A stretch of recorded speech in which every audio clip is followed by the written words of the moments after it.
Welcome to today's webinar, Designing for Resilience Across Scales and Systems, hosted by the Smart Growth Information Clearinghouse. My name is Michael Bayer. I'm the Manager of Infrastructure and Development at the Maryland Department of Planning and Project Manager for the Smart Growth Information Clearinghouse. The Smart Growth Information Clearinghouse is a project of the Smart Growth Network and is partially funded by the U.S. EPA Office of Community Revitalization and is managed by the Maryland Department of Planning.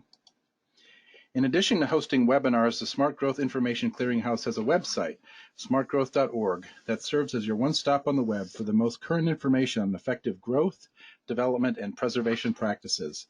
We provide news and information about events, funding opportunities, awards, and resources to help local decision makers foster healthy, resilient, and economically vibrant communities. The Clearinghouse is also the virtual home of the Smart Growth Network, a nationally recognized coalition of leadership organizations that have formally endorsed the principles of smart growth. This webinar is one in a series of webinars produced by the Clearinghouse on smart growth topics, available for viewing at smartgrowth.org. We are recording this webinar and will post it on our website in the next few days under the Webinar Archives tab. We encourage you to visit the website and subscribe to our e-newsletter to get the latest news and information about smart growth and to learn about our upcoming webinars. You can also find out about planning initiatives and educational opportunities in Maryland by visiting the Maryland Department of Planning's website at planning.maryland.gov. This webinar is offered with assistance from the International Institute for Sustainable Laboratories and its Executive Director, Phil Wardzik. I2SL is a Washington, D.C.-based nonprofit organization dedicated to the principles of sustainable laboratories and related high-technology facilities from design to engineering to operation. More information is available at www.i2sl.org, including information about the upcoming I2SL conference in Denver in October. Viewers of this live event are eligible to receive 1.5 CM credits from the American Planning Association. To log your CM credits, visit the American Planning Association's website at planning.org, log into your account, and search for the name of today's events, which is Designing for Resilience Across Scales and Systems. You can also search for event number 918-3371. This webinar has been approved for 1.5 CM credits for live viewing only. So to get started, our speakers today are Riscica, Amy Leitch, and Katie Wholey. Riscica is a senior planner at Arup, New York's integrated planning team. He works with state and local governments to develop measurable and effective strategic plans for climate change resilience, transportation safety, and sustainability. He has managed and participated in various community-scale resilience planning projects. He has a master's degree in urban planning and policy development from the Blaustein School at Rutgers University and a bachelor's degree in urban geography from Binghamton University. Amy Leitch is a senior consultant at Arup's integrated planning team in New York, working with clients in the public, private, and non-governmental sectors to provide strategic and technical advice that will influence the future development of cities, ensuring their livability, sustainability, and resilience. Amy manages Arup's Global City Resilient Skills Network and the Americas Region Sustainable Development Strategy. Amy has more than 12 years of experience working as a sustainability and city resilience consultant on large-scale urban planning projects in North America, Europe, Asia, and Africa. She holds a Master's of Environmental Management from Duke University and is a lead AP. Katie Wholey is a resilience consultant and urban planner in Arup's Boston office, specializing in climate risk and resilience, sustainability, and post-disaster recovery. Katie works with clients in the public and private sector to assess vulnerabilities and risks from climate change across a variety of scales and to provide strategic advice and design strategies for resilience. Katie holds a bachelor's degree in economics and architectural studies from Tufts University and a master's in urban planning from the University of Michigan. Following the presentations, our panelists will answer as many questions as time permits. You can submit a question anytime during the presentation by using the questions tool in the control panel located on the right side of your screen. So now I'm going to turn it over to Vinny to get us started. Welcome, Vinny.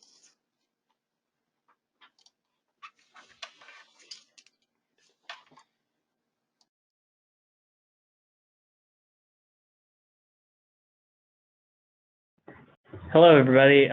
Thanks for joining us today. And we have a pretty packed presentation, so I'm going to jump right into it.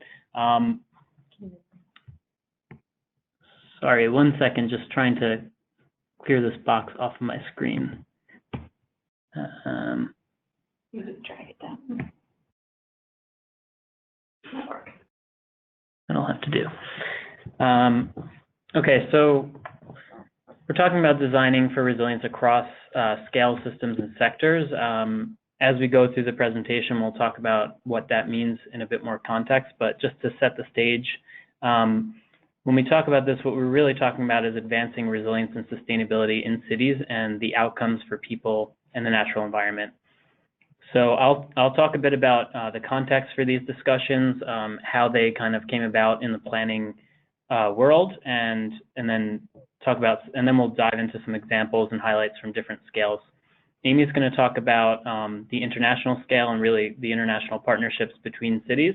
I'll focus more on the regional and community scale, and Katie is going to talk about some projects at the site and building scale. Throughout the presentation, we do have a few poll questions. So just a reminder, stay awake, stay engaged, and we'll try and tailor our discussion based on the feedback if possible. But if not, then, please ask us some questions at the end.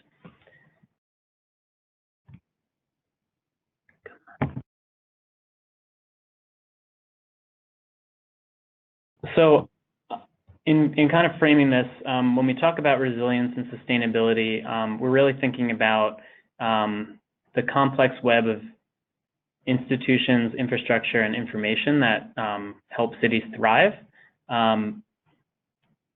These systems typically include the city's natural environment, like wetlands and fisheries, as well as the built systems like transportation infrastructure. These systems can also be non-physical, and the culture, business environment, and governance that make up city structure. And when we talk about sustainability and resilience of these systems, sustainability is more about nurturing these systems, and resilience is more on the protection side. Traditionally, that's how we think of them. Every city is unique, though, in terms of how they rely on resilience to strengthen their systems, and how they rely on resilience to ensure the longevity of the city.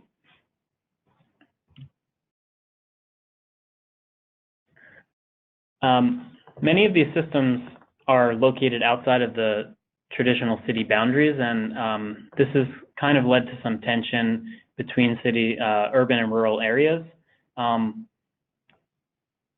One of the things that is important to point out here is that we often, as urban dwellers, import goods and consume them in exchange for services, and then we export traditionally waste. These processes are traditionally hidden from city dwellers' view. So if you think about the water that comes in from external areas, or the waste that is removed and hauled off to different locations. So when we're thinking about designing across systems and scales, we do have to think about beyond the city scale. So there's a really important focus on regional planning here. Landscapes for people, food, and nature outline 3 important urban-rural frames for this interface. The first one being that urban and surrounding areas have shared space and resources. So there is an interface between these 2 areas that is oftentimes a political boundary, but there are natural systems that overlap them. Urban and rural stakeholders have different entry points to advance sustainability and resilience goals. So when we talk about oftentimes in community planning, thinking about how to approach sustainability and resilience, we have to be cognizant that everybody's relationship to the natural environment and the systems that the cities and places rely on are different. And then creating a common understanding of shared risks and opportunities can help coordinate planning efforts. This is something that we'll talk about throughout the presentation, and it's really important in terms of how we engage with the public in different places. So how do we address this imbalance in focus? We have to bring nature back into the conversation and discuss it in tandem with our human needs. By embracing nature, we can inherently look beyond the political boundaries that we've created and considering the natural environment and human-made flows that connect us to the surrounding areas. One of the things that I've kind of hinted at before, and we'll talk about a bit more, is that resilience and sustainability can at times be at odds with one another. If you think about a road network or transportation systems, a robust and resilient road network provides multiple options and flexibility to move between places, but a sustainable road network would be one that makes the most efficient use of the least amount of asphalt. So we have to kind of address these in tandem. The concept of bringing nature into planning and design is not a new concept, obviously. This is a picture of Frank Lloyd Wright's Taliesin Academy, and it was built to address nature, and it was done so by integrating into the sloping landscape as opposed to being built on top of the hill. And it was also oriented to face nature as opposed to fronting on the street. In another example, Ebenezer Howard's Garden City sought to create the ideal slumless and smokeless city, a concept that has been repeated in various forms throughout history. But there are absolutely problems with both of these examples, and certainly equity comes into focus. So we need to think about nature in tandem with thinking about people. This relationship also takes on a new importance in the age of attacking climate change, as the boundaries between quote unquote our world or the built world and quote unquote their world, the more natural world, are blurred. This happens when the natural world invites itself back into the places where we've tried so hard to hide it. This example shows you kind of what streets look like in an urban flooding scenario. It's not just about learning from nature and connecting people to nature. What's most important about this process is that we build on the resources that we have for learning from nature. We're not simply going to abandon areas of high risk in all cases. This risk can be from fire, flood, and earthquake, and we can see examples across the country and across the world where we've quickly rebuilt in these areas. But we have to understand that each individual, especially in the United States, where property rights are so important at the individual level, each individual has built-in risk thresholds, and some are higher than others. And importantly, we also have to acknowledge that some people don't have a choice when it comes to living in risky environments. The important thing here is to understand that risk is a financial decision, and those financial trade-offs are also borne across different scales. So the government, as well as institutions and individuals, have to deal with the financial risks of development. So this kind of points us to needing to take a different approach when we think about planning and infrastructure development, as well as growth. And talking about climate adaptation, we want to look at this through a risk-based lens. Oftentimes, residents are concerned with what's happening today and tomorrow, and developers are concerned with short-term profits. And our policymakers are often thinking about, and government officials are thinking about what they can get done in the next few years. The problem is that risk continues to increase over time, so we need to plan for solutions that are adaptable and can be built upon, so that risk management is a continual process. In how we think about the link between sustainability and resilience, the risk-based approach advocates for not selling out our future generations on short-term profits or short-term wins, and instead it distributes these costs across a longer time horizon and connects all generations with resilience and sustainability thinking. So in this example, we see, in this graph, you can see taking adaptive measures over time, while it also reduces risk in the longer term, it also brings more people into the process of understanding risk and how it's managed. So what are we doing about these challenges and opportunities? We're going to go through some examples of how we've learned from cities as I said, at the international scale, and are connecting places across the world to discuss resilience and sustainability. And we've looked at this at different scales. And we're also looking at better managing and understanding our human-made boundaries and how they kind of conflict with natural environment in some places. So I'm going to hand it over to Amy, and she's going to go through some international examples. Thanks, Vinny. So I think what's really exciting about the field of resilience in the built environment is that it's an evolving field, that, as Vinny says, more and more people are participating in and seeing a role that they play in shaping their cities. And Arup has been working with the Rockefeller Foundation for 7 or 8 years to help really understand how cities function and what resilience means, so that we can develop a process that's inclusive for everybody working in a city, and that they can see sort of their roles and how the city systems work together. We developed this framework, the City Resilience Framework, over 3 years of initial research, where we engaged 28, 30 cities around the world to really understand how they work, what happens day to day, what happens when there's a crisis, what helps, what doesn't help, and how are they understanding the way that their cities work. We also worked with hundreds of people around the world, technical experts, academic experts, city governance leaders, and looked at frameworks that were out there to understand what are metrics, what are approaches, what is the understanding. And there wasn't really anything that got to the concept of how cities function, how they work together. So we developed the City Resilience Framework out of this learning to provide a tool for cities to be able to think about their strengths and weaknesses in specific areas related to resilience. And this really works in complementary to understanding the shocks that cities experience that might seem a little bit more of a disaster risk function or a climate hazard function, but also understanding the stresses that they experience every day.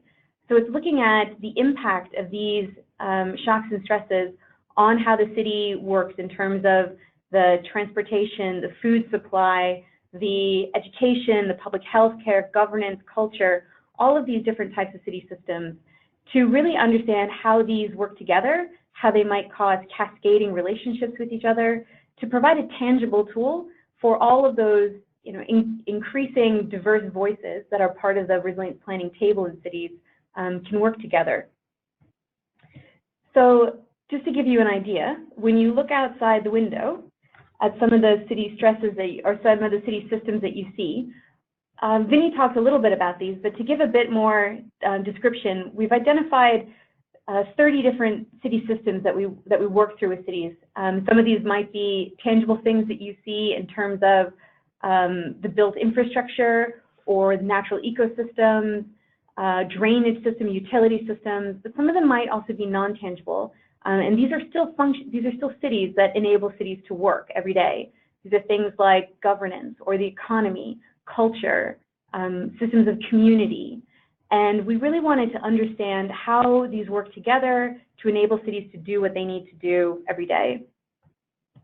And this is complementary to other urban agendas, but it takes a slightly different view.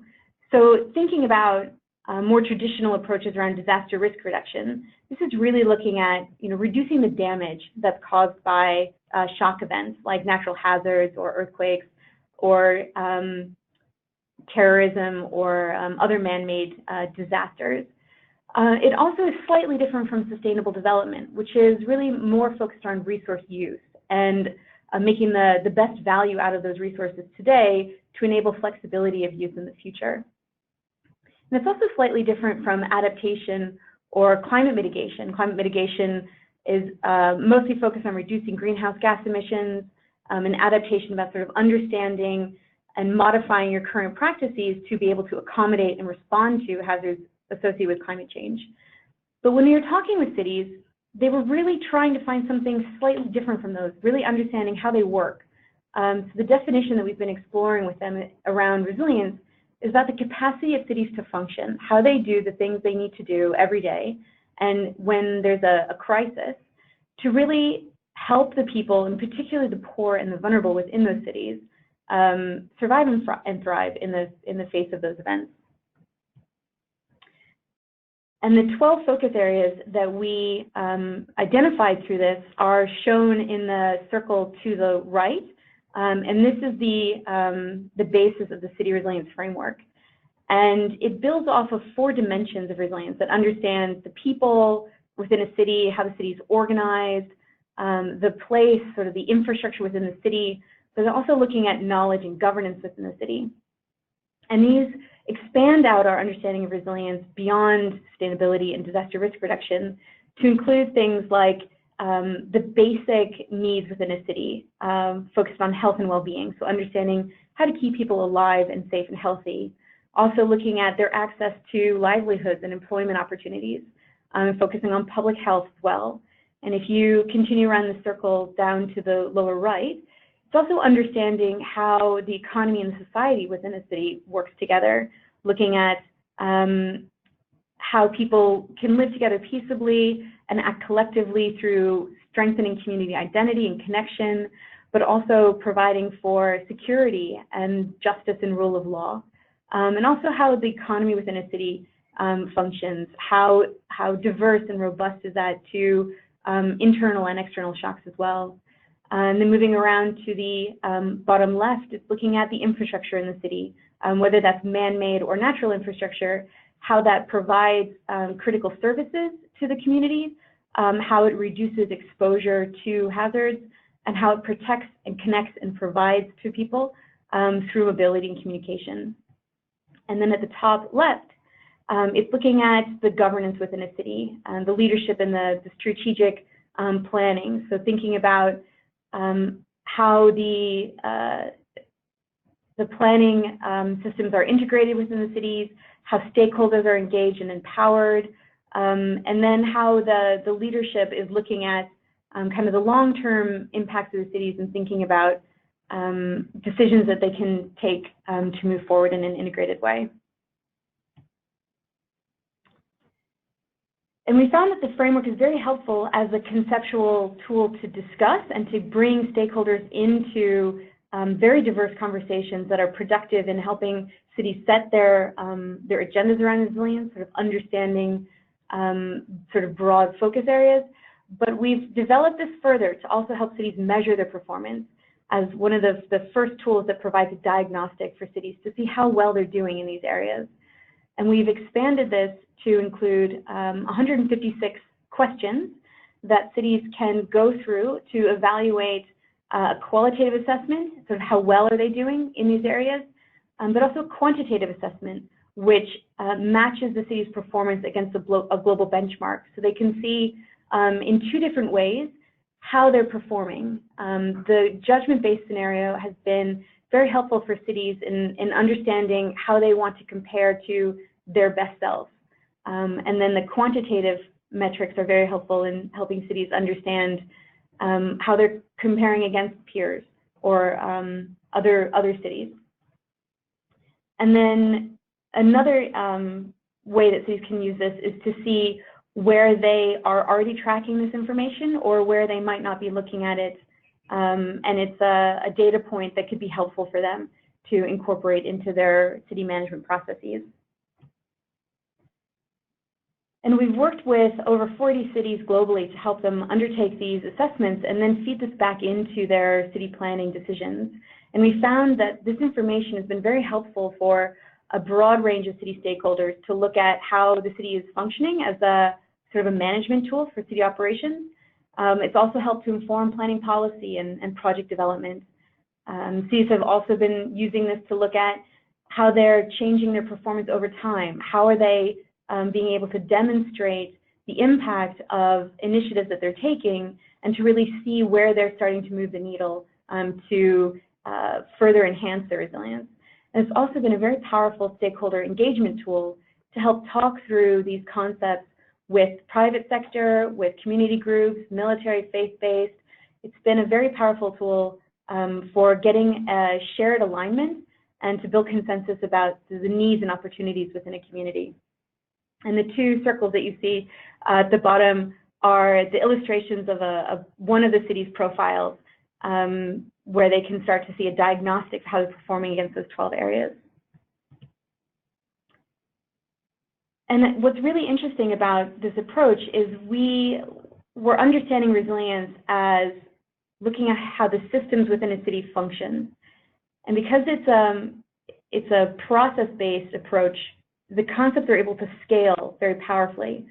So we've been able to use the same approach to look down at organizational resilience, down at a single building scale, to understand, within, for example, a hospital or a corporate building or residential building, how is the design, how is the operation really embedding and responding to these resilience objectives?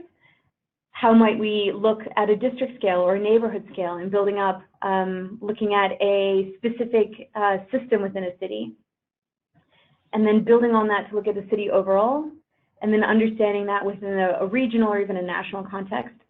So you can see by thinking about the functions and how those functions work every day, and when there's a crisis, we can start to paint a picture of the relationships between these systems at different scales, which provides a way for activating different parts of the design team or different stakeholders within everybody who influences how cities are planned and function. So we've got our first poll for you because we're talking about scales, and we're really interested in learning more about the scales of you and the areas that you work in and who's represented on this call. So we've got a poll, and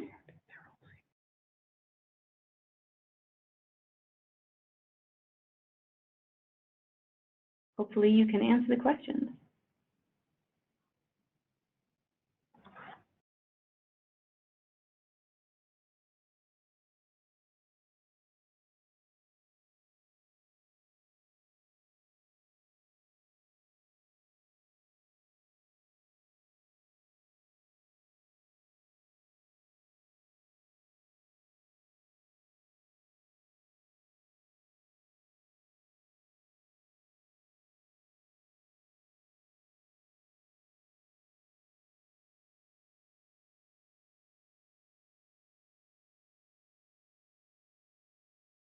So it looks like you've been able to respond to the poll, and we just want to check how we can flip and see the results of that.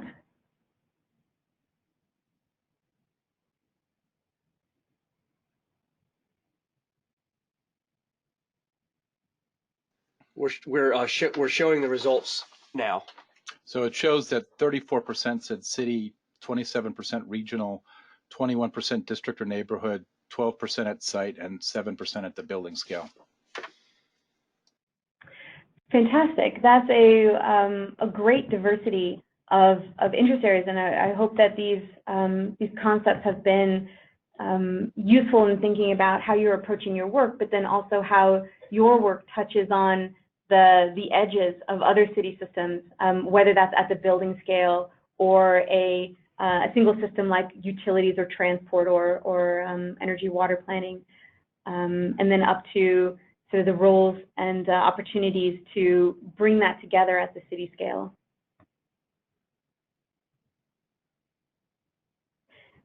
And we're also interested in how you're looking at the drivers that are really driving your work, and how you think about your focus around resilience or sustainability and where you tend to work. So there's a second poll.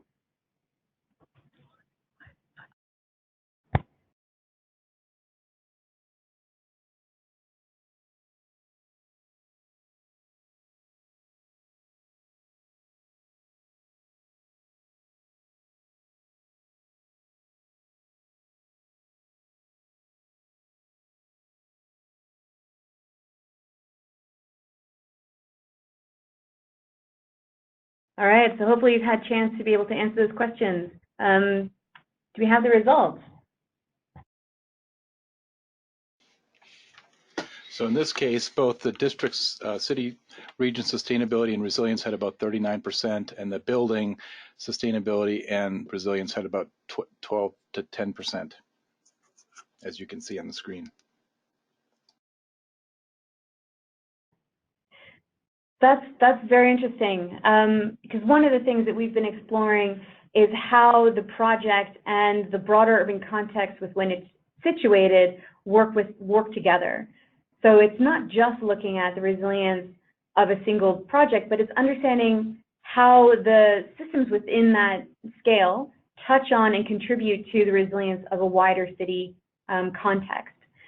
So taking something like the City Resilience Index and thinking about all of the areas in which it looks at, we can translate that to thinking about organizational resilience, building continuity, but then we can start to explore how that project is influenced by the neighborhood or the broader city that it's located in, and to think about what it might be exposed to and enhance the resilience of the project, but then also how it might contribute to that neighborhood or surrounding area, whether it's kind of the immediate site or the broader city that it's working within.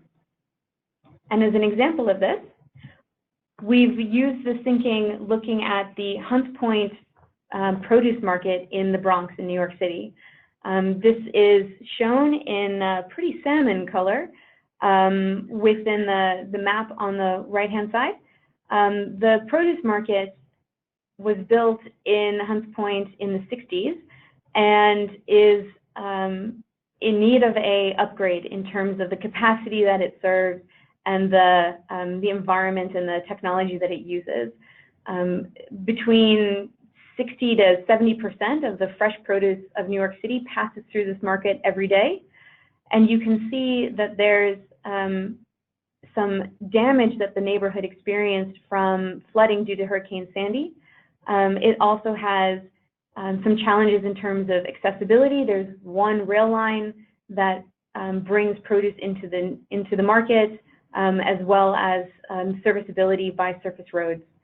And when we looked at developing a master plan to really ensure the future of the market, we used the concept of the City Resilience Index to understand not just how we could develop the market itself to be a more resilient and stronger functioning building, but also how it would affect the neighborhood around and could be a better contributor to strengthening some of the other systems around public health, economic opportunity, ecosystems, flood management, sort of within the surrounding area as well.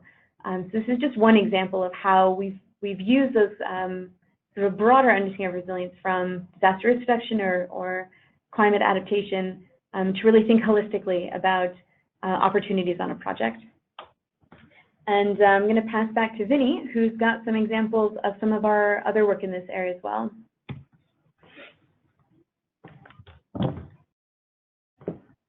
So I'm going to look at a few of the national programs that have sought to address resilience and sustainability, more so on the resilient side, following recent Superstorm Sandy, and other hurricanes and natural disasters across the U.S. One example which we worked on was New York Rising across New York State. This was a program that was implemented in response to hurricanes Lee and Irene and Superstorm Sandy, and it was pretty innovative at the time in terms of how it sought to address resilience. The program focused on creating community leaders, identifying community leaders, and having them run the planning process with support from consulting firms to provide the technical advice and kind of translate the community's goals and inspirations and visions into implementable and fundable projects that could be undertaken using CDBG, Community Development Block Grant Disaster Relief funding. Throughout the project, what we found is it's really challenging, and this should come as no surprise to most people, that to talk about coastal flooding in communities that live right on the waterfront. As I alluded to earlier, the importance of property rights and individual ownership are very strong in the United States, and when people think about their land, the land that they own, they typically have a relationship with it that correlates to the time that they've spent there. In many places, this history of land and sea extend beyond human settlement, though. Across New York City, we've been reclaiming land throughout the 3 centuries of settlement, and this happens in Long Island, where we worked as well. The problem is that we've made this process kind of invisible. So you can see in the map here, there are areas that used to be wetlands and now are residential development. And a lot of the people, when we started to talk about coastal resilience, they didn't know that the area that they were living on used to be wetlands. It made a lot of sense to them once we explained this kind of history and trajectory of land use change over time, that their areas were flooding. When they learned about the ecological processes of wetlands, they are meant to flood. So when we did this exercise with them, we showed them the wetlands, we showed them their development, and then showed them the flooding extent in Sandy. And there's a strong correlation between them. It wasn't the silver bullet solution, but this transparency and kind of historical context really provided an opportunity to bring the conversation into what should we be doing in the future, and opened up a lot of people's opinions and minds to different solutions that focused on rehabilitating the natural environments that were there before. We also worked on Rebuild by Design, which was another nationally funded disaster resilience competition or program. We were working with communities in New Jersey. And we were working with an area that was a bayside community, so connected to mainland New Jersey, as well as the barrier islands of New Jersey. The barrier islands in New Jersey are a key business driver, economic driver, and also residential driver for the state. Similar to the last case in Long Island, we understand that these places also provide a natural function. They kind of slow down wave action, and they protect the inland areas. So they're really important in terms of that function, but people also have houses on the barrier islands. Again, in bringing transparency into the process and discussing sea level rise, it is possible that in the future these barrier islands are no longer habitable. And so we kind of use this as a way to kind of link the barrier islands back to the mainland. And we did this through transportation and economic development in terms of using the ecology of the area as a way to educate people about both the barrier islands, but also the inland ecological functions. And we think that establishing this connection now can provide better outcomes over time and help people integrate and kind of connect across the bay. Another example of this was the Resilient by Design program, which is very similar sounding to Rebuild by Design. This one was in the Bay Area of California. And the thing that we really learned through this process is that planning for resilience is important. It's really important to think about for who, and that's oftentimes more important than what we're designing to protect or what we're making resilient against. Sorry. The focus of this program was similarly to provide some coastal protection for areas that were inundated or vulnerable to flooding. However, with the communities we were working with, we quickly realized that there were stressors, as Amy alluded to earlier, of economic challenges when it comes to employment, affordability, and job access that were really putting the community at risk. And it was making it hard to discuss coastal protection when they were focused on day-to-day survival and protection of their family, being able to maintain and own a house and keep a job. So we really kind of had to pivot throughout the project to focus on these elements and make sure that the community was being heard and understood. And I think it led to a better outcome. It didn't necessarily lead to a glossy solution like some of the ones you see here. We did have a coastal protection element, but the focus was on kind of bringing people together, building consensus, and helping them be more organized for understanding how these coastal protection projects or infrastructure investments could be an opportunity for them to improve their day-to-day living. Another thing that we've learned, and this is a project that we did pro bono for a community in Australia.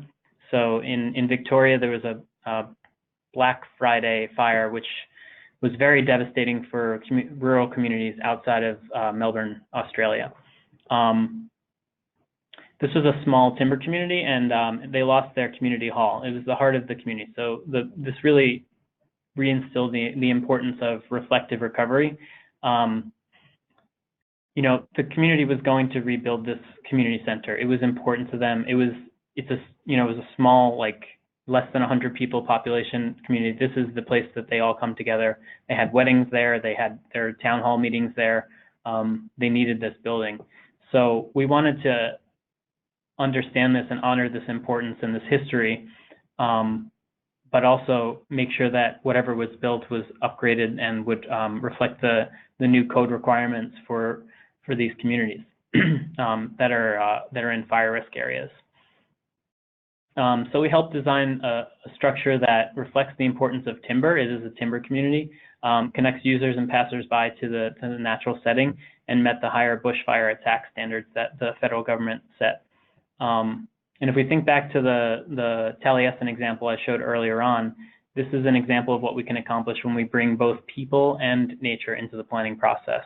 So we can reflect the natural environment, but also offer a level of protection and build something that appropriately addresses the risk of the neighborhood or community. And then lastly, a project we're working on right now with Miami Beach. The city has been raising roads, excuse me, to address sunny day flooding, which is when you just have flooding related to high tides, of which you can see in the graph, the number of days are increasing and going to increase further due to sea level rise. So we're working with the community to kind of understand how these approaches will impact their historic districts.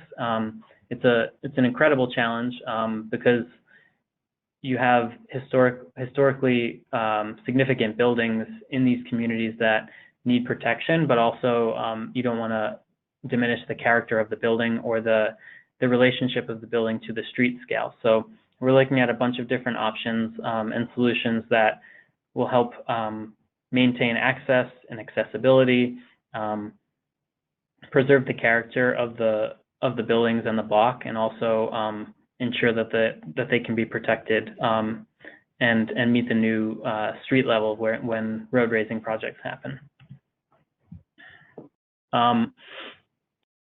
And then just thinking about the natural setting and really using that and bringing that into the planning process.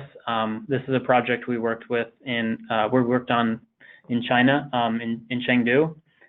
This is for a master plan outside of the traditional city boundaries. When we started the project, we noticed that there was significant flooding, and it happens at kind of like a more of a regular pattern across the year. So at certain times during the year, the place is going to be flooded continuously. So we use that as a way to kind of bring people into the planning process and have community engagement around this understanding that we need to plan for temporal use of the space. And in doing that, we came up with this, or borrowed the concept of a sponge city. So we designed places to be both wet and dry. And as you can see, they can be used for recreational uses when the river is at its lowest, and then it's designed to be able to flood, and people are able to address it and still enjoy the space when the river is flooded. And lastly, I just want to, this is not a project example, this is something from the news recently, but I wanted to talk about this as kind of a call to action and really demonstrate what communities can do at the community scale. There's really been a big focus on community level planning. I think particularly right now because of the federal lack of federal response and adequacy when it comes to addressing climate change. So in 2019, the Great Lakes have been suffering pretty terribly from algae blooms, and the impacts have been felt both by nature and people. Nearly 500,000 people in the greater Toledo area in Ohio are already spending days without fresh water to cook, drink, and wash, and up to 11 million people could be affected. These toxic algae blooms are typically caused by agricultural runoff, but they're being exacerbated by a warming climate. So in response, Toledoans are pushing for a little used approach that places nature and those who benefit from it at the forefront by granting the lake's constitutional rights. Now, this is something that's ongoing.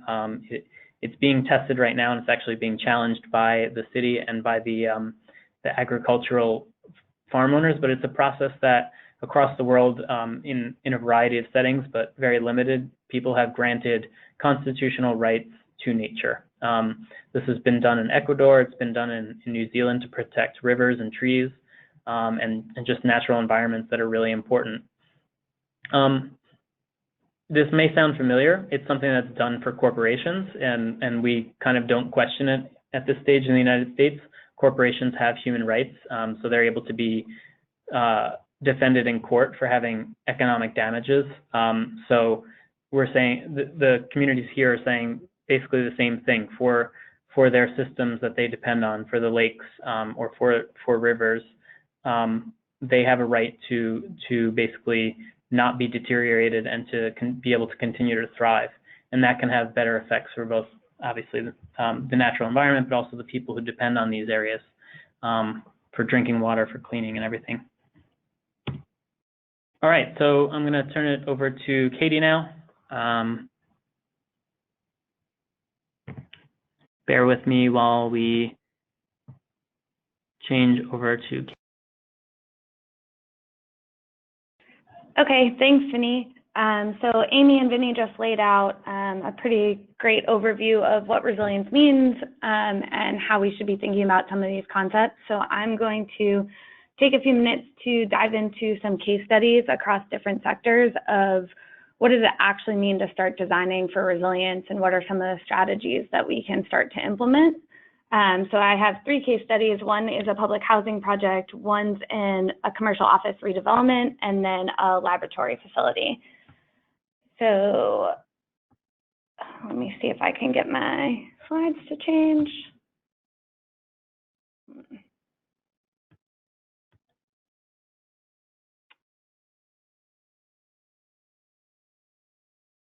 Okay.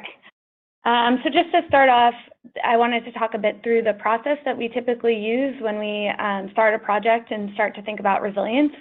So it kind of has 5 main buckets of things that we try to do. The first one I think is really the most critically important, and that's to take time to educate. Resilience is still a fairly new concept, both for clients and design teams and city officials.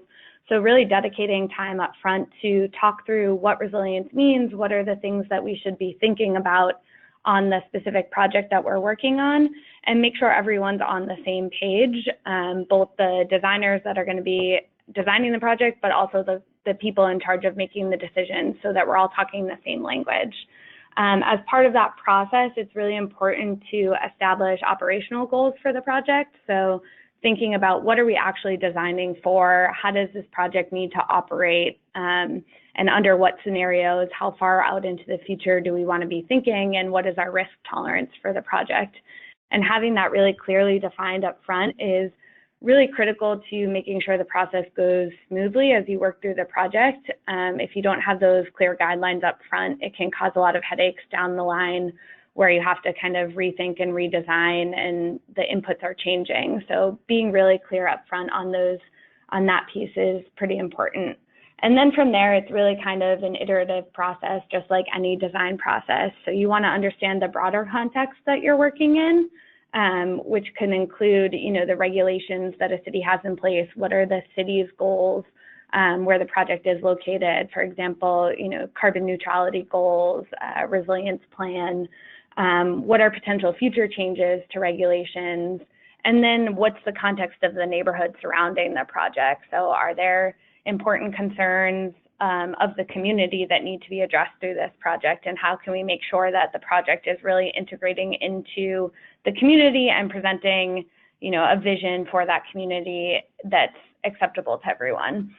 And then from there, you'll start to develop a suite of strategies that take all of the goals and the context into consideration. And then as you move through the design process, you'll have to evaluate those strategies based on, timeline and cost and all the other factors that will come up. And that will be a bit of a circular process throughout the whole design process until you get to construction. So kind of to lay out a few examples, the first one is a public housing renovation project in Brooklyn, New York. This site was heavily impacted during Superstorm Sandy, so there was a critical need to renovate and redevelop and think a bit differently about the layout of the site after the storm. So a bit of context about this project: it's 28 buildings. All of the buildings have basements, and all of the electrical distribution of the buildings is in the basements prior to Superstorm Sandy. There's also steam boiler plants in several of the basements. It's sort of a network of 4 to 6 buildings all connect into these steam boiler plants. And during Sandy, 2/3 of the entire site was flooded. So that took out power, domestic hot water, and heating for almost 3 weeks for the entire site. So they received a significant amount of FEMA funding after Sandy to redevelop the site. It was, I think, approximately $440 million. So obviously a very significant investment. And at a high level, the strategy included, taking all of the electrical distribution and the boiler plants out of the basements and better protecting them from flooding. And then developing a series of what we call lily pads, which are the dark green areas in between the buildings, which are essentially elevated land in between the buildings that would allow for access and egress should a future flooding event happen. And then a series of wet floodproofing and dry floodproofing strategies for the basements themselves. So this is just an example of those lily pads to show the area in between the buildings was raised, and it provides both flood protection to the buildings, but also additional benefits during, the 99% of the time when you're not going to experience flooding. So the spaces were better programmed, they provided better ADA accessibility, and just a more central congregating place for the community and a more beautiful central plaza, in addition to the flood protection that they provided. And then along with that, as I mentioned, all of the electrical distribution and boiler plants were in the basements of these facilities. So the strategy was to take everything out of the basement, and one central heating plant, the east plant on the right side of the screen, was created for the entire site to provide medium temperature hot water and install a piped network throughout the site, all the buildings. And then a system of utility pods was created, which are the sort of light brown, light yellow circles on the screen.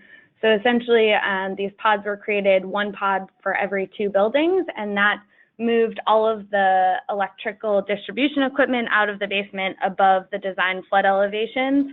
And it also connected into the central heating plant and then distributed to the buildings in question. So that allowed for hot water heating and power to now all be above the design flood elevation.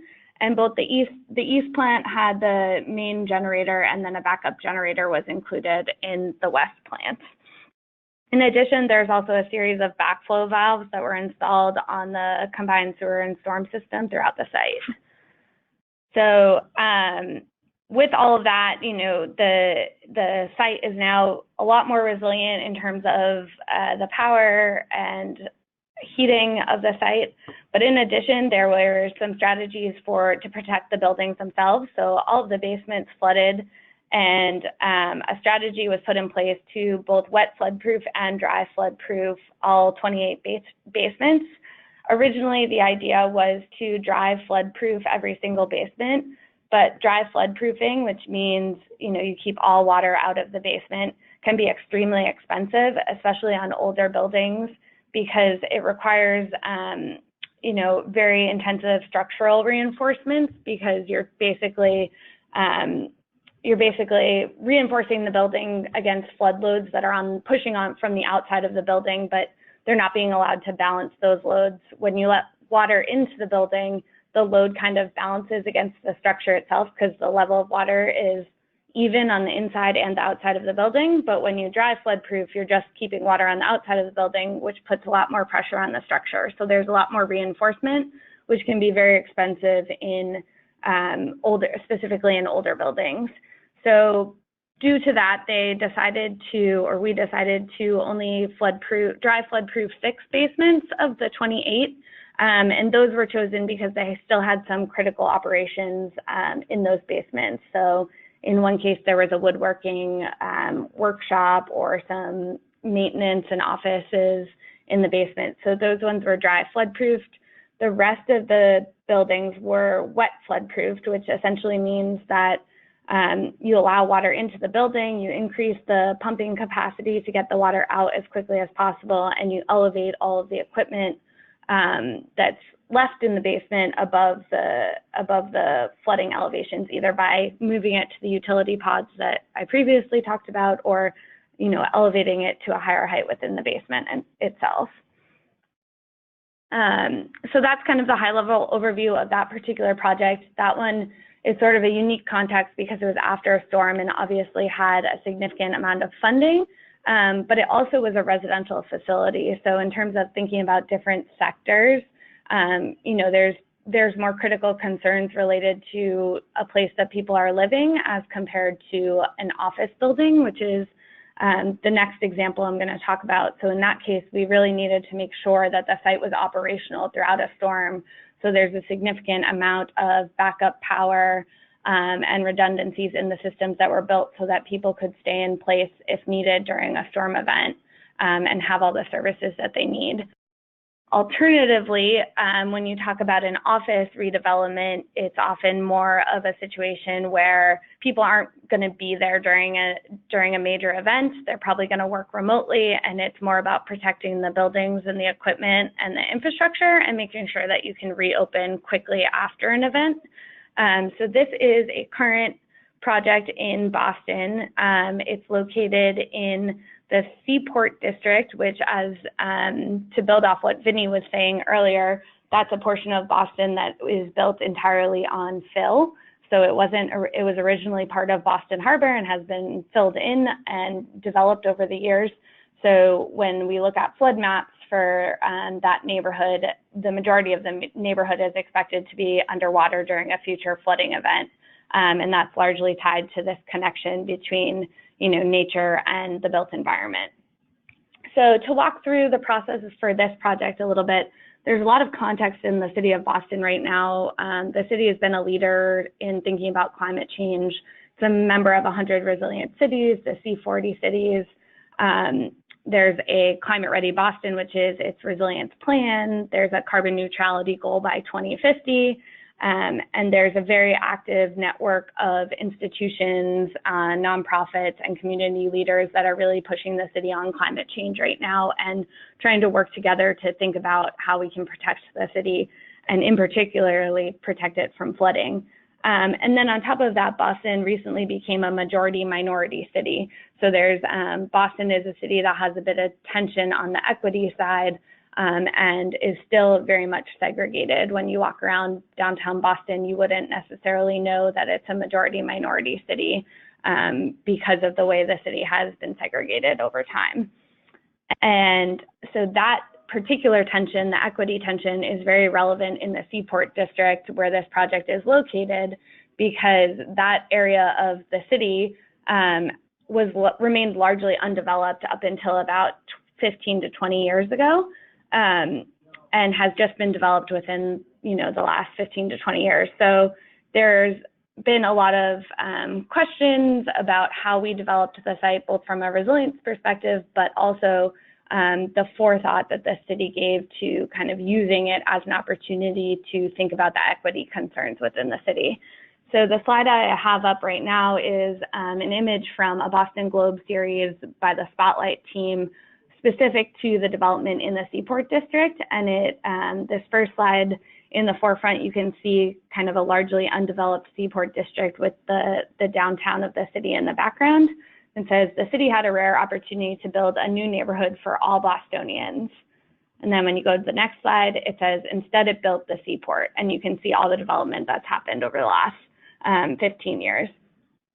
So that was really important context because this project is right in the middle of this neighborhood, and it is happening after this somewhat, controversial reporting from the Boston Globe. So it's something that really needs to be considered as the project works through the development process in terms of connecting into the neighborhood and helping to establish a community there and address some of the concerns of the city. So on top of that, as I mentioned, there's a lot of flooding concerns for this neighborhood. These are images of actual flooding that happened in the winter of 2018 on the street directly in front of where the project is located. So it's not just a future issue, it's a very real concern today. And then this is just showing some of the future projections for the site. So by 2070, a 100-year storm event could be this site could see as much as 3.5 feet of water above the existing first floor elevation of this building. So a fairly significant amount of flooding to consider. And then on top of that, as I mentioned, the city has been fairly proactive in its resilience planning to date. So it has a citywide plan called Climate Ready Boston, and then since then has been doing more detailed neighborhood plans related to coastal flooding. One of those plans is for the Seaport and South Boston neighborhoods, and it lays out some conceptual design solutions for larger scale, neighborhood scale flood protection. And obviously those ideas have an impact on this project. So this image shows two of the options for the area where our building is located. The building that I'm talking about is the one on the right-hand side, the very extremely large building in the middle of the water. So it's built on a pier, and as you can see, both options that the city is currently considering essentially kind of sever the project from the rest of the neighborhood. So that was important for us in talking through this process because it's clear that whatever infrastructure the city puts in the future is unlikely to protect our building.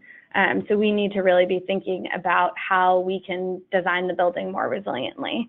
And this is just showing a little bit more detail of those two options, but overall they include raising the street and the harbor walk around the area, putting in more parks and living shoreline type flood protection, seawalls, and other sort of flood protection measures such as deployable flood barriers or floodgates.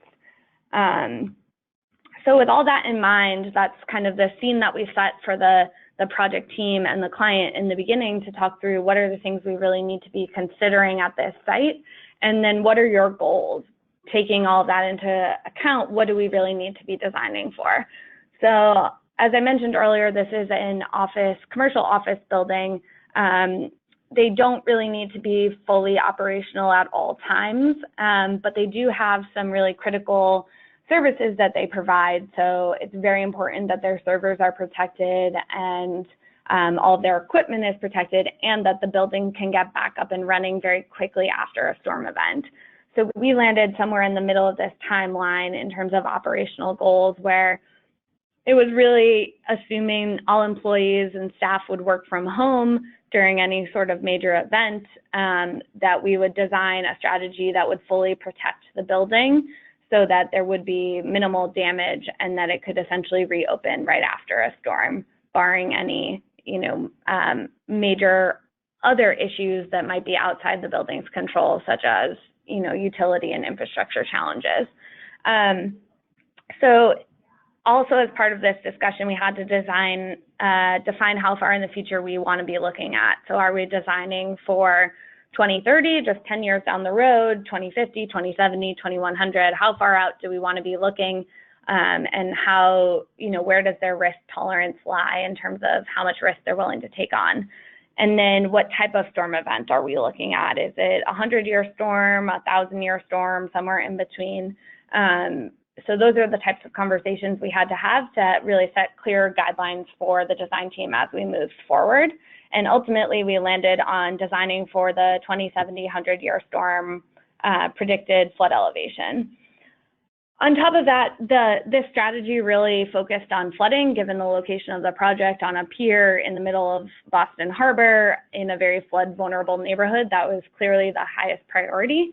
But we also wanted to talk through some of the other disruptors that could impact the site. So some of the strategies also look at more extreme temperatures that we're expected to see in the future in Boston, higher wind speeds, and also talked through a bit of non-climate change related concerns like security and digital infrastructure, transportation access, things like that. And then lastly, one of the important things to set up with the design team was why we need to be talking about designing beyond code. And really the main point there is that building codes are intended to protect people. They're about life safety at their core. And they're really not about designing a resilient building that will have minimal damage in an event. So the reason why we're suggesting different inputs and design criteria than what the building code suggests and what engineers and designers may be used to designing for is because we're really trying to protect the asset and the infrastructure as well as the people. So ultimately that led to this project is still in design, but the strategy as it stands now is really a combination of several things. So there's a 3.5-foot resilient curb around the base of the building that is completely flood-proofed and designed to withstand wave impact. All of the critical equipment was elevated to the mezzanine level above the design flood elevation, or if it wasn't able to move from the first floor, it's elevated on dunnage or on a level on the wall that's above the design flood elevation. There's a raised finished floor that also has additional wet proofing and a drainage mat underneath it. Because we're rebuilding the pier, there's been a lot of consideration to how to properly tie down and structurally reinforce the pier itself. So we've looked at future sea level rise conditions and what that might do to the uplift forces on the pier to make sure it's properly tied down and to mitigate against buoyancy. And there was additional structural capacity built into the pier itself to allow for flexibility in the future if the client needs to put in some sort of crash barrier or seawall type structure at the end of the pier to protect the building. The pier itself will have the structural capacity to support that and won't require additional work from that perspective. And then finally, we wanted to talk a bit about what it means for more critical facilities like laboratories, healthcare institutions, because they have different considerations than a residential or commercial building. So for a laboratory facility, some of the things, the direct physical impacts that you're going to consider are similar to what you would for any other type of building, flooding, freezing, heat waves, seismic events, loss of power, loss of communication, loss of water supply. But in some cases, some of the things that were maybe less important on another project may rise to the top based on the processes that are inherent in a laboratory facility and what's really critical to maintain operations. So from an operational standpoint, we really need to think about, can employees access the lab?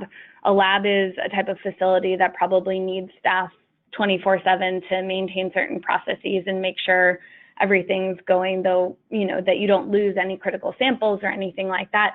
So access to the facility itself and really thinking through all the potential disruptions to the transportation system is really important. And then also thinking about operational costs of, if we lose power or can't maintain cooling or something like that in this facility, what does that mean for the samples that we'll lose or the processes that we're trying to run? And how do we weigh that kind of business interruption versus the physical damage to our assets and start to think through how we kind of rank the various processes and decisions that we have to make. So from that perspective, we need to think through what are the critical processes on the site, and is there a way to kind of compare them against each other? This can often be a very challenging thing to do, especially in something like a hospital where, everything they do is very critical, and picking one service over another can often be very challenging.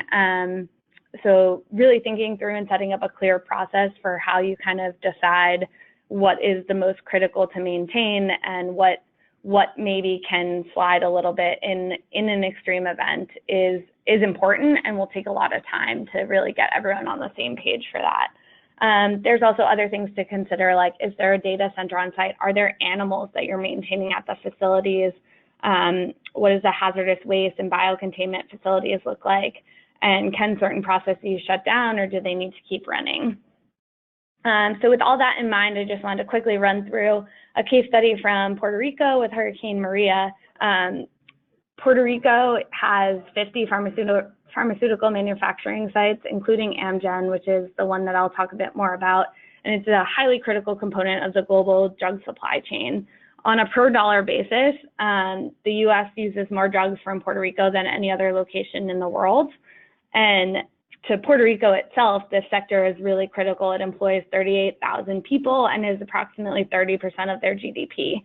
And on a global scale, 11 of the world's top 20 pharmaceutical products are manufactured in Puerto Rico.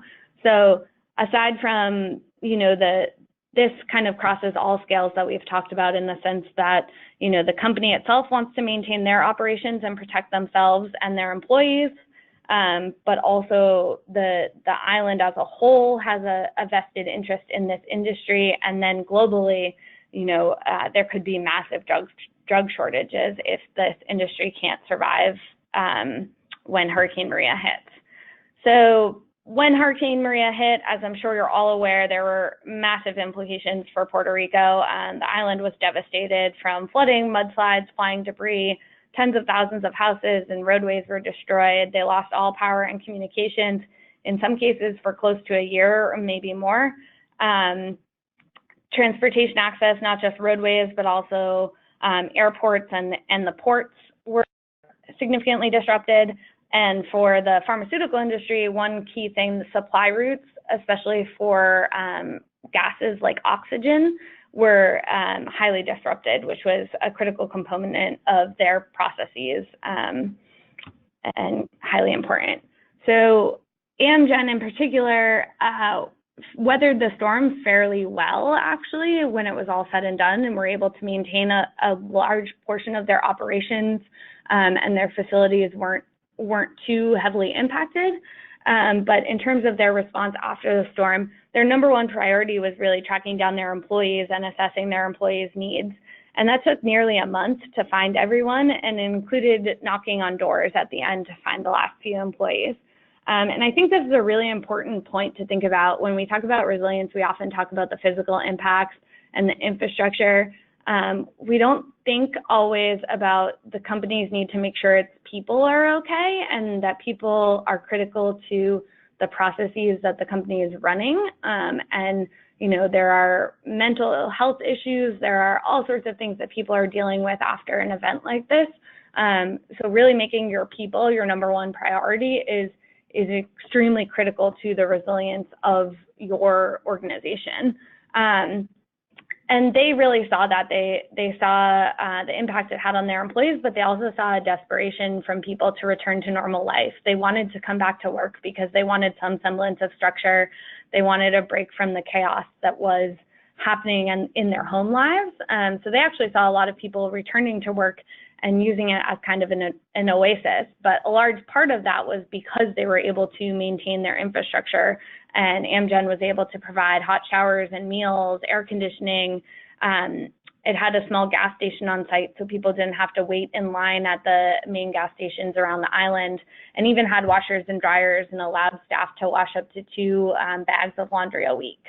So those were some of the things that really helped maintain morale and maintain their operations and maintain all of the critical processes they had going.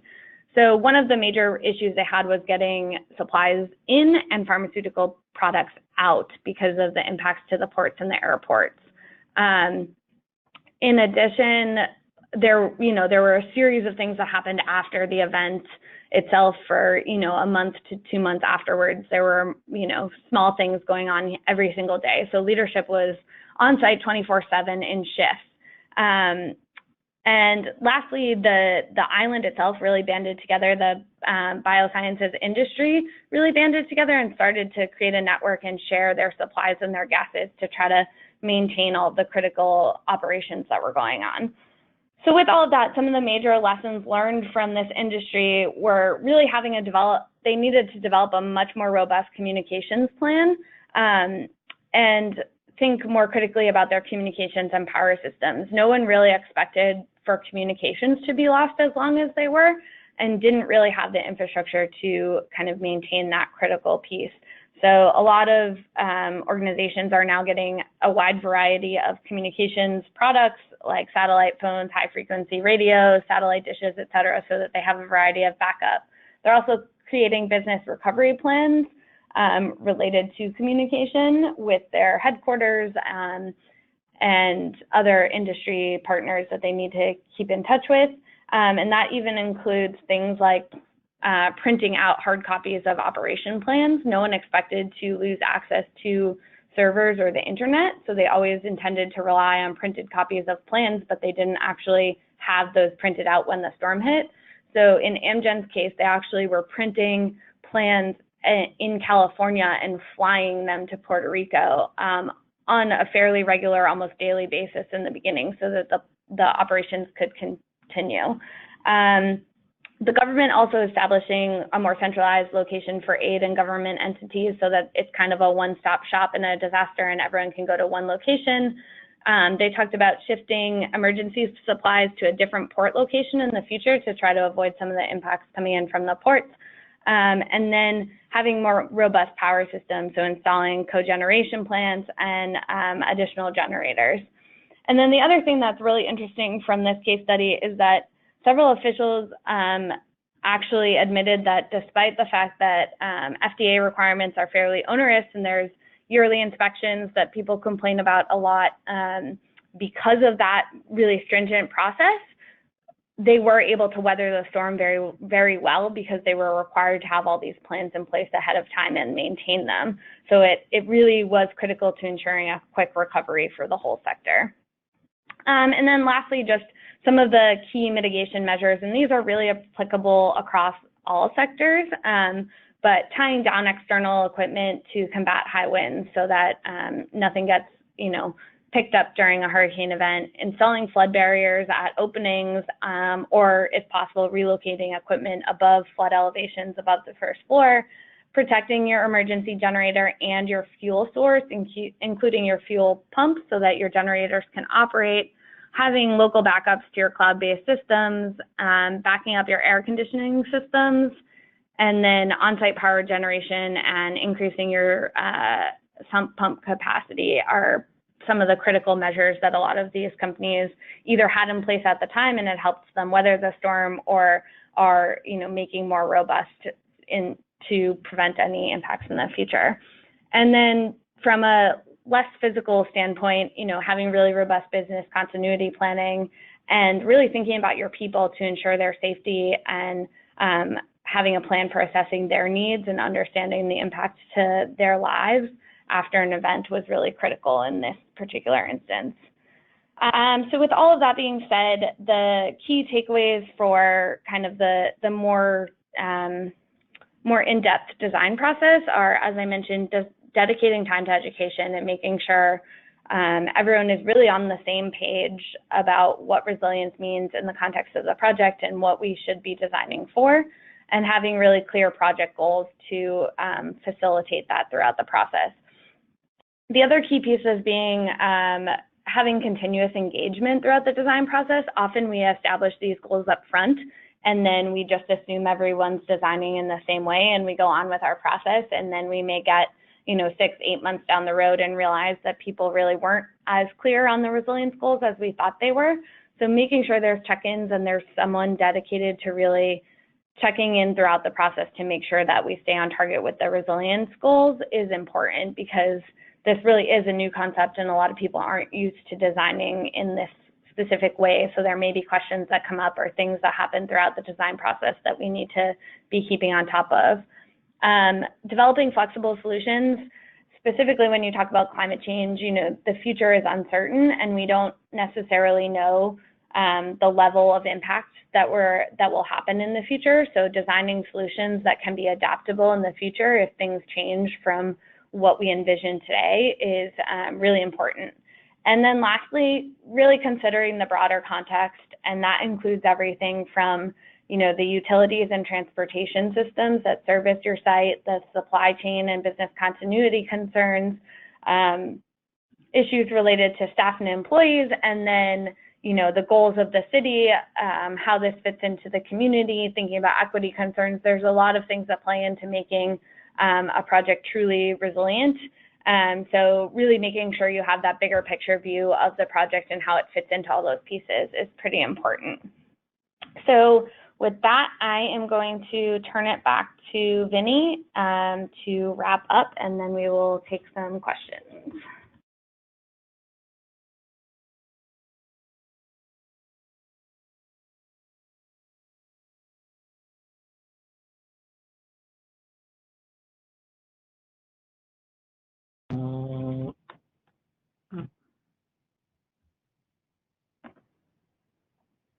Sorry, 1 second. Okay, so in thinking about this at the broader scale, what we do, it's important to think about nature as a stakeholder and not an afterthought, and bring community voices into the process. In closing, I just want to share an example of sometimes how we miss the mark when it comes to incorporating resilience and sustainability into the planning process, and challenge us all to remember this as we go back to our work. In a recent 99% Invisible episode, Eric Kleinenberg, author of Palaces for People, was recounting a discussion he had with the Rebuild by Design team following Superstorm Sandy. And if anybody from that team is on, just please know that we did the same exact thing when it came to resilient centers. So the team said they had this great idea to build something called a resilient center.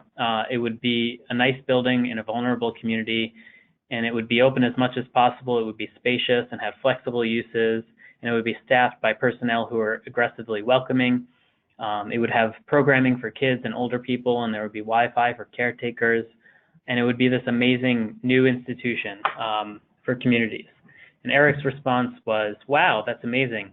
Have you ever heard of a library?"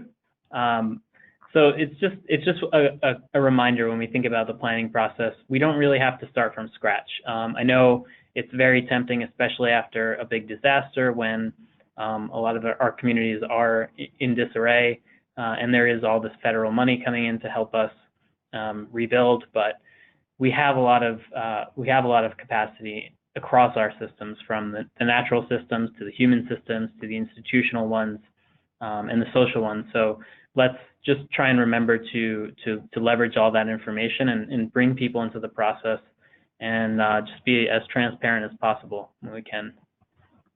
So we'll go over to questions now. Sorry we went pretty long, but if there are any questions, feel free to ask us now or reach out afterwards. Thank you. Great, thank you, Vinny, and thank you, Katie, as well. So we're going to now move into the question and answer section of the webinar. And throughout this, we've been assembling the questions that you've submitted to us.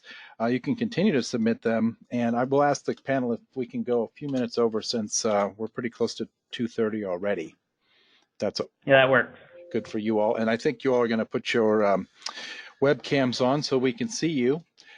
So with that, I'm going to just look at one of the questions that came up, I think, during the conversation that you were talking about earlier about the lily pad design. Can you go into more detail about the lily pad design and infrastructure, that project? Sure. Yeah, so the basic idea was that the entrances to the buildings were impacted by flooding during Sandy. So it was really just raising that area in between the buildings on fill so that you would have a way to get in and out of the building. And then having more beautiful landscape design to facilitate using that space as a community space during the majority of the time when it's not flooded. So it wasn't a fairly complex infrastructure project. It was more about just raising the land in that area in between the buildings. Okay. I think at the end, the question was, what was that 99% invisible episode number? Do you have that?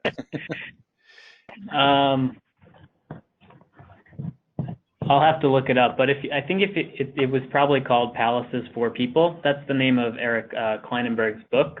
But if you type that in on their website, you should be able to find it. It's a great episode. It really talks about a lot of the stuff we were mentioning today. We'll try and look it up in the meantime. Okay, great. Thank you very much. So our friend Phil Wardzik just sent a question in. Can you restate, and I was thinking about this earlier about asking this to you once we got to this point, can you restate the differing scope between the term sustainability and resilience? You all talked about that at the beginning. Sorry, the question was to state the differences between sustainability and resilience. Do you want to start? I'm happy to. Yeah.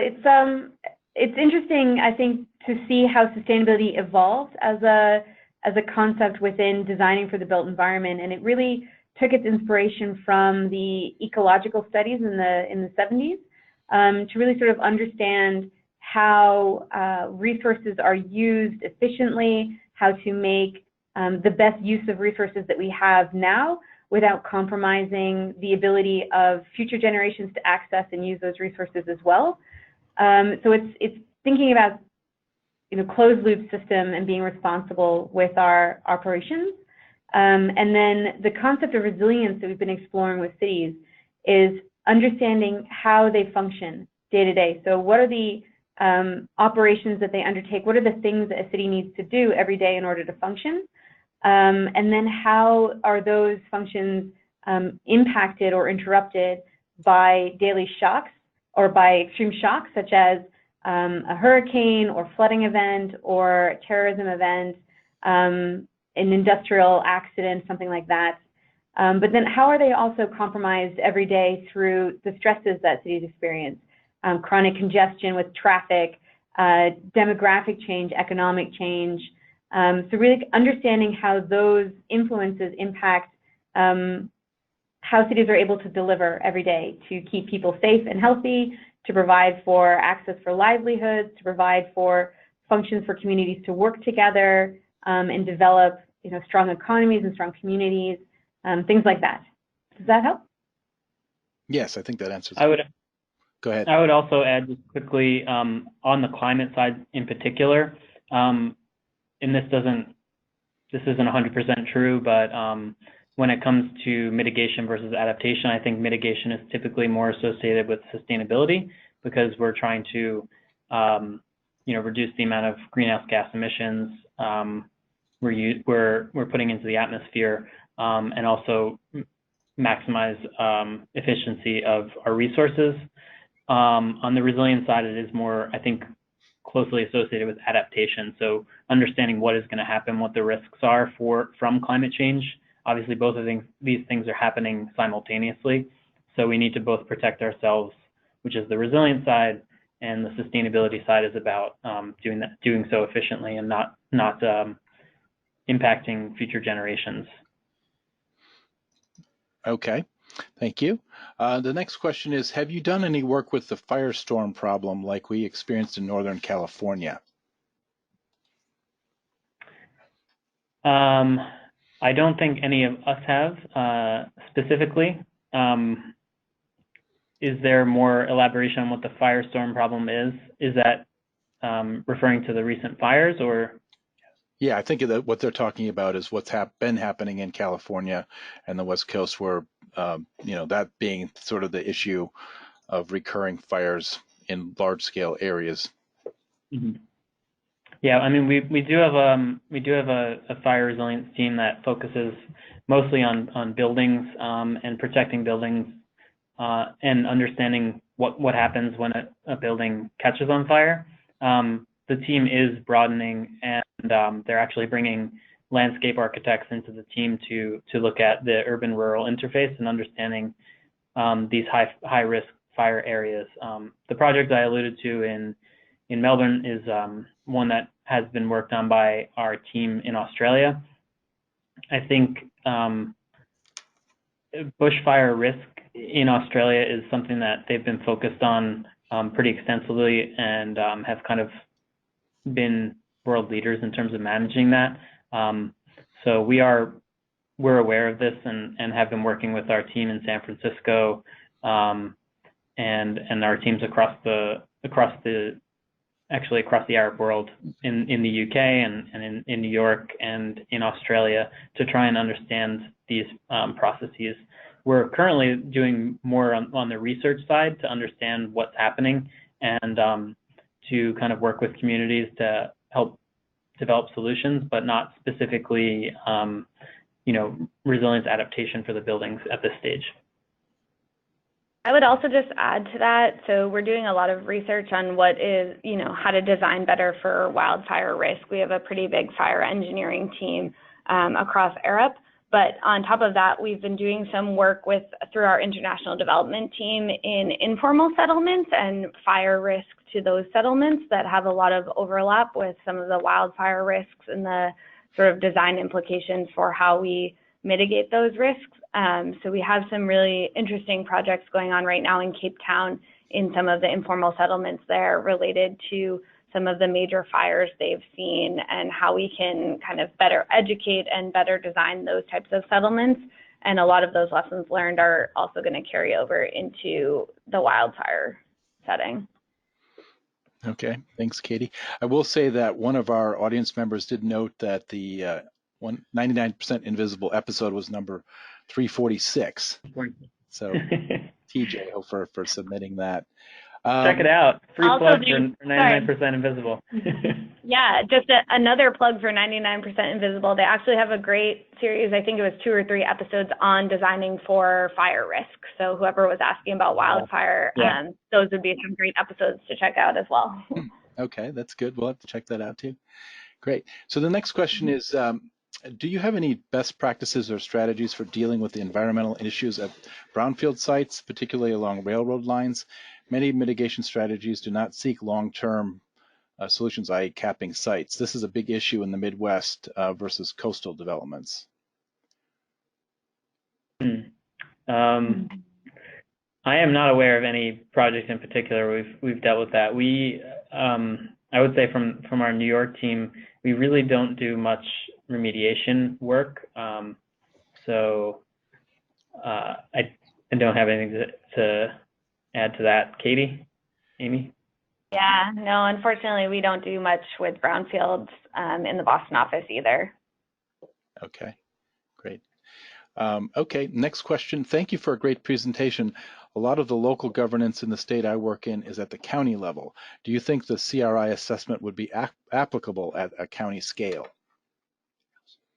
Yes, absolutely. And we've actually been working with a couple of counties across the U.S. who have been interested in looking at how the concepts apply through a county lens and how it also might apply to the cities at different scales. So we've been working with very small cities as well as very large cities, coastal, urban. It's been a process that's been meaningful to a lot of different types of cities and counties as well.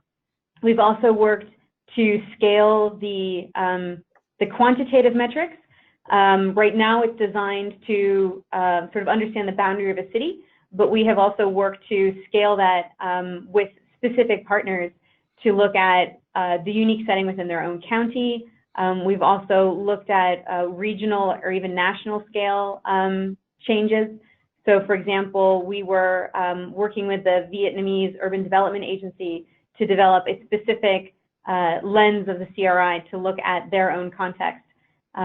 We've also had clusters of cities within a region who wanted to work together across counties, and we've had cities in different nations who have similar economic and environmental contexts wanting to sort of learn from each other and share examples.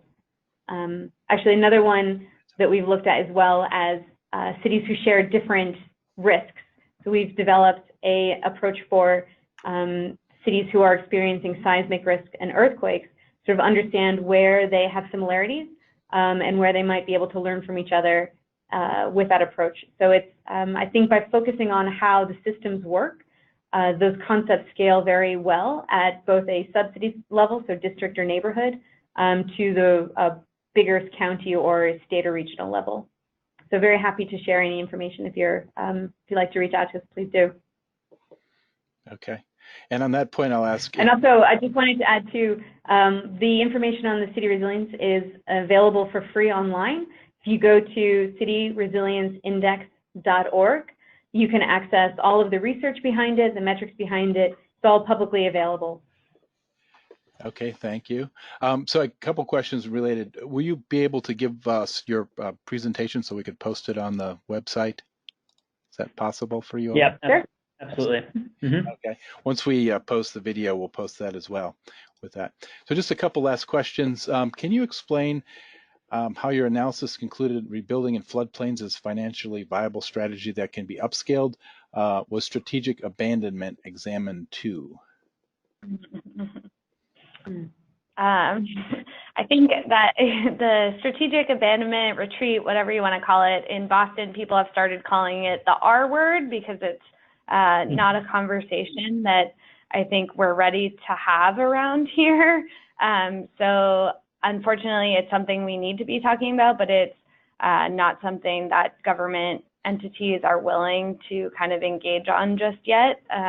I think it's a little bit different in the New York context because of Superstorm Sandy and some other cities where they've seen disasters. I know the New York Rising program, which Vinny was talking a bit about, one of the other programs they had through that, through New York Rising was a buyout and acquisition program that sought to either buy out properties and redevelop them with more resilient features or acquire the properties completely and return them to nature to kind of facilitate that strategic retreat from the coast.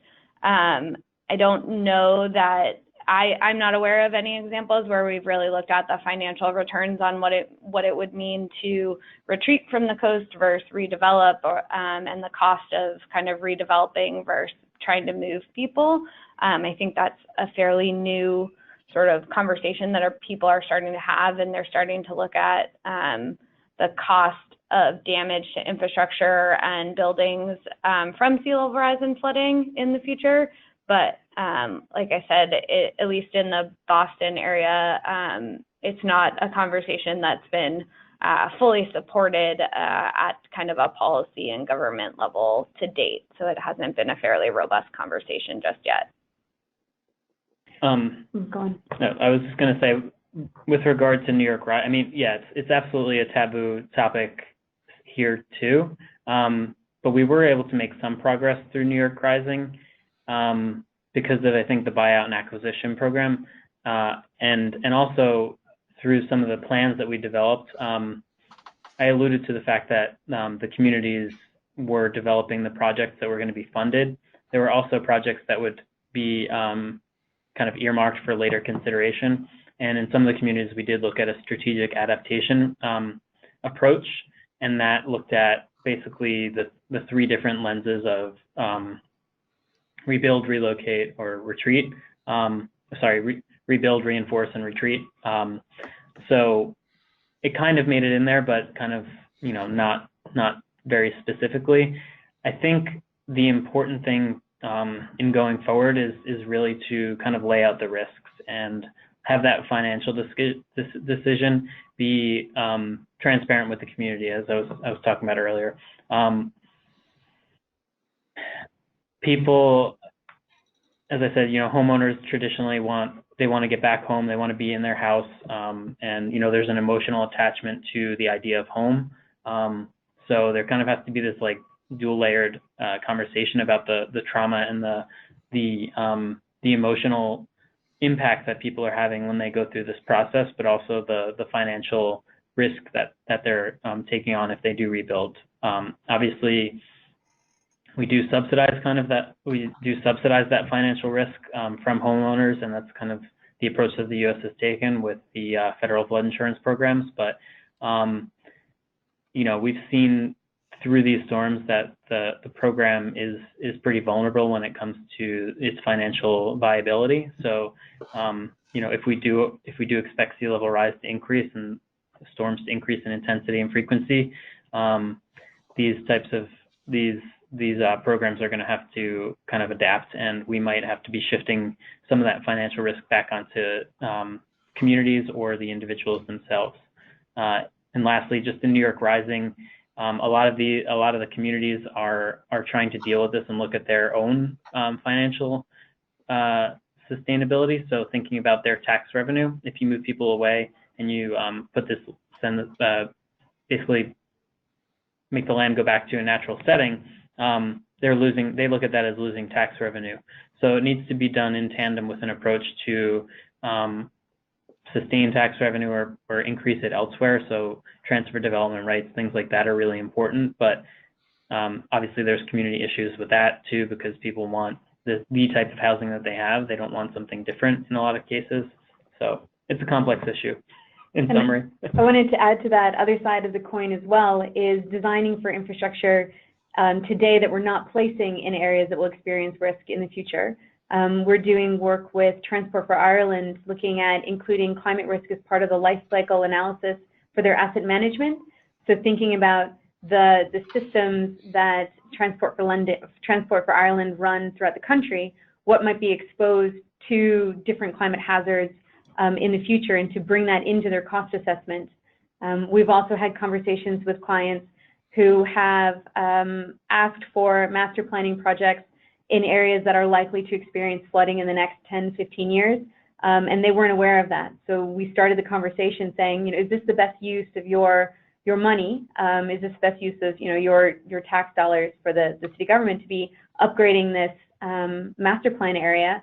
Or, you know, if it's going to be underwater in 15 years, or can we help you use that money more effectively to think about long-term resilience measures we could incorporate into the design of that project? So I think there's the question about managed retreat for what we have now, but also the placement of infrastructure that won't lock us into experiencing those risks in the future. Okay, thanks, Amy. I also just wanted to quickly add there, the Georgetown Climate Center is currently working on a managed retreat toolkit. I don't think it's been released yet, but that's something to keep an eye out for, that is essentially aimed at helping communities talk through that conversation, but also to start to think about some of the policies that can be implemented to start to have that conversation about retreat. Okay, thanks, Katie. Yeah, I know we could talk a lot more about that. But just to conclude, I have one last question. So community and neighborhood cohesion is critical to rapid response at time of flooding or fire or disaster. Do you have any methods to advance this local neighborhood cohesion? I think that it's really about involving the stakeholders in the process from the beginning. One thing that's been very important as part of our work with the 100 Resilient Cities Index is to think about engaging the community and shifting power to the community as active partners in building the resilience of their neighborhood and working within the broader city system. So it's things like providing for community space for people to come together and meet their neighbors. It's about looking at empowering people with education and information, making alert systems more equitable for people to be able to understand and prepare, helping people understand where to go when there's an emergency or a crisis, and give people, you know, assurance about when they'll be able to come back, and just seeing people as you know, equal partners within the city to both help shape the response, but then to help a city, you know, recover afterwards. Katie, do you want to add to that as well? Yeah, well, I was just going to build on kind of Vinny's example, the 99% invisible conversation. It's really about leveraging the institutions that people already use. You know, in the time of a disaster, they're going to go where they're most familiar and they're most comfortable. So making sure we're engaging those institutions and thinking about what is human nature, and people don't necessarily, you know, if you think about extreme heat events, we've been establishing cooling centers in a lot of communities, but people aren't using them because they don't want to go sit in, you know, an empty building just to get air conditioning. They'd rather go to, you know, a restaurant or somewhere where they can do something. So it's kind of trying to think about it a bit more in that context and leverage the things that already exist that people will naturally go to for help or for information, like a library or a community institution. So I think that's how we really need to start both educating people and providing resources in some sort of disaster event. Yeah, and then lastly, I would just say, it was on my last slide, but the historical context is really important.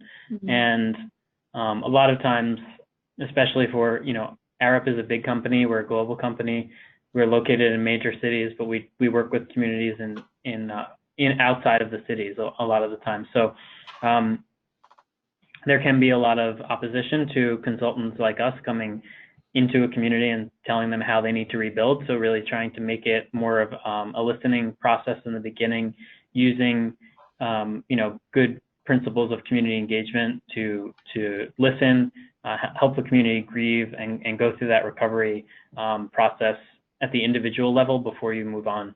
Obviously, the project scales and timelines of these programs and our scope of work don't always allow for that, but it is a really important process.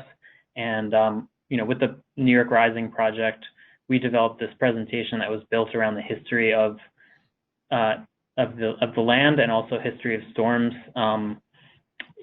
in Long Island. So we were able to show them, you know, these types of events have occurred over time, but the pattern of them is you know, it's shrinking. We're having more of them in a shorter amount of time, and the intensity is increasing.